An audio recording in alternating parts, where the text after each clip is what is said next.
Finding God in all things. Day 5. Love speaks from the heart. Sometimes we feel ignored or excluded by others, not because they intentionally alienate us, but rather due to a mistaken impression they have about us.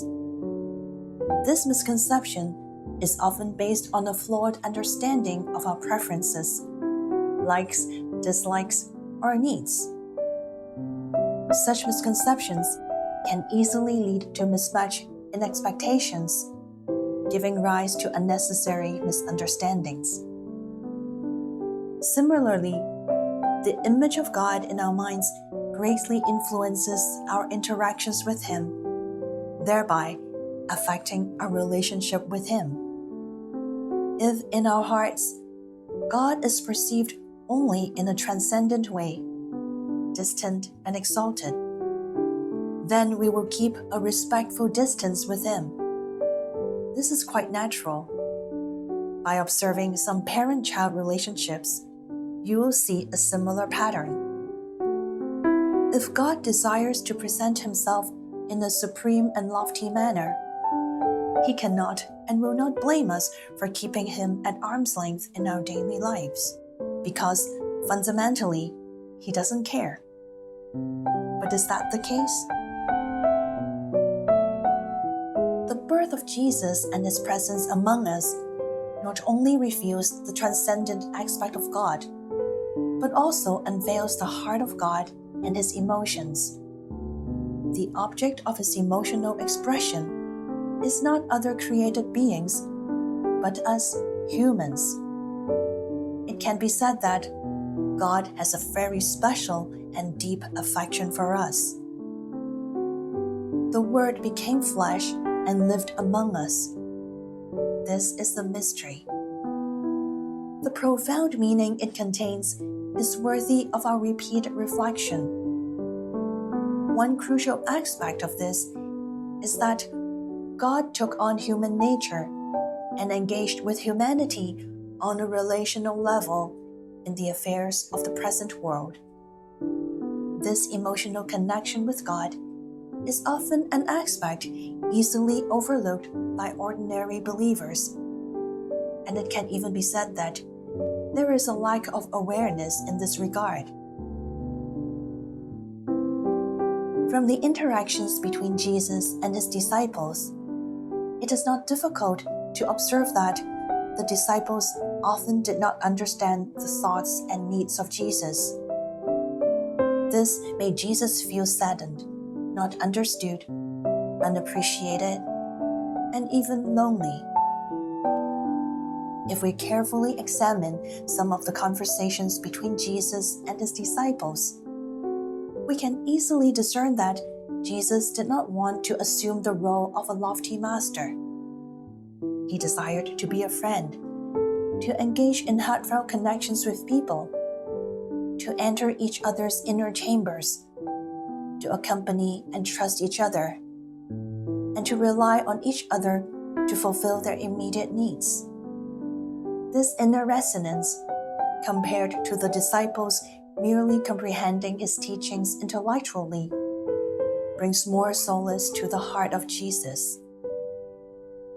For example, when Jesus was about to face His passion and death while eating the Passover meal with His disciples, He got up from the table, took off His outer robe, and tied a towel around Himself. Then He poured water into a basin and began to wash the disciples' feet and to wipe them with the towel that was tied around Him. He came to Simon Peter, who said to Him, "Lord, are you going to wash my feet?" Jesus answered, "You do not know now what I am doing, but later you will understand." Peter said to Him, "You will never wash my feet." Jesus answered, "Unless I wash you, you have no share with me." Simon Peter said to Him, "Lord, not my feet only, but also my hands and my head." The act of Jesus washing the disciples' feet in the role of a servant and the dialogue with Peter reveal the kind of relationship Jesus desires to establish with his disciples. Besides teaching them to serve one another, he also demonstrates his willingness to enter into the details of our lives with the utmost kindness and humility, to accompany, guide, and teach us in a gentle and persuasive manner. If, like Peter, we refuse to let Jesus wash our feet, rejecting him from our lives, meaning he cannot enter into the details of our lives to serve us, we can be certain that Jesus' response to us will be the same. We would have no share with him. Isn't Jesus very clear in this regard? If we can understand God's humanity, his human touch, we can better enter into the heart of God, empathize with his needs, and comprehend his feelings towards us. When we truly understand the emotions and intentions of God, his teachings will no longer appear rigid or difficult to accept. We will follow him wholeheartedly, without reservation, and being a true follower of Christ becomes easier and more natural.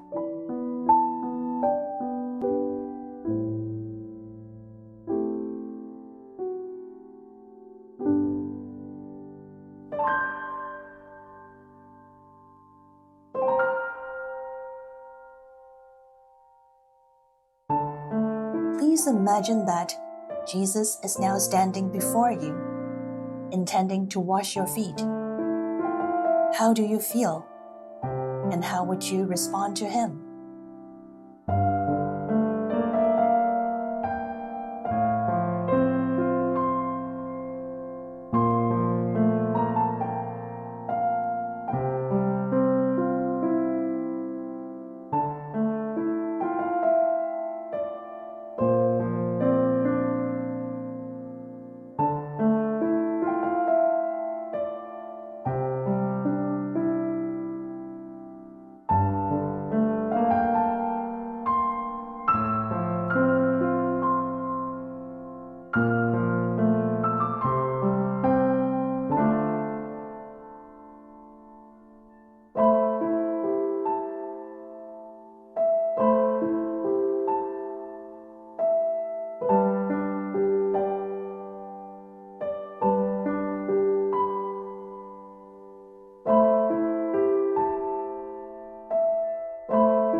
In your life, are there any areas where you do not allow God to enter, or where you resist accepting God's help?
If God were to ask you once again right now, "Do you need me?"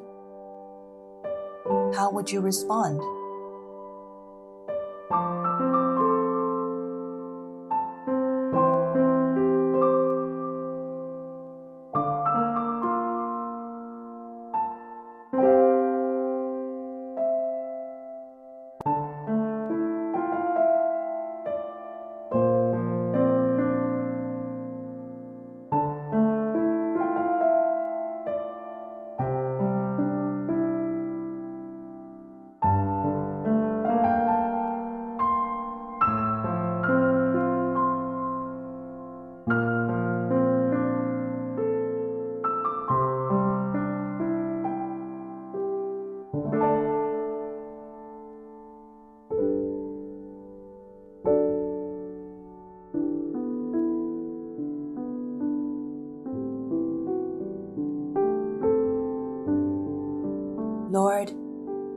Facing you and your question, I am truly speechless.